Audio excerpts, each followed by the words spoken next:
Merci beaucoup.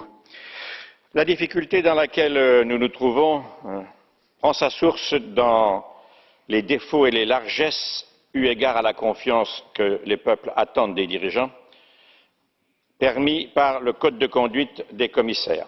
Premier élément important, l'initiative de la rédaction de ce code de conduite revient aux commissaires eux-mêmes. Ils sont donc juges et parties et de ce point de vue-là, ça n'est vraiment pas une bonne chose.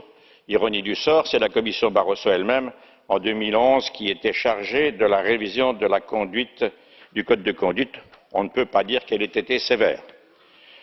Deuxième élément, la période de calling off est beaucoup trop courte. Actuellement, c'est 18 mois.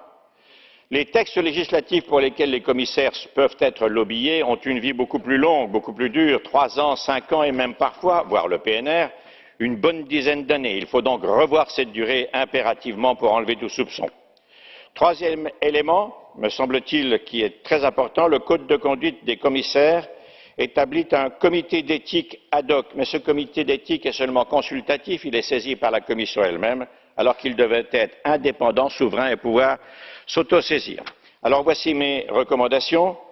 Premièrement, avoir un comité d'éthique qui est indépendant. Deuxièmement, lui permettre, comme je viens de le dire, de s'autosaisir. Et enfin, pour terminer, voici l'exemple de ce que j'appelle une démocratie saine, l'exemple canadien, qui est extrêmement exigeant. Ministres et secrétaires d'État et parlementaires se voient interdire, j'en termine, l'accès à toute activité de lobbying pendant 5 ans.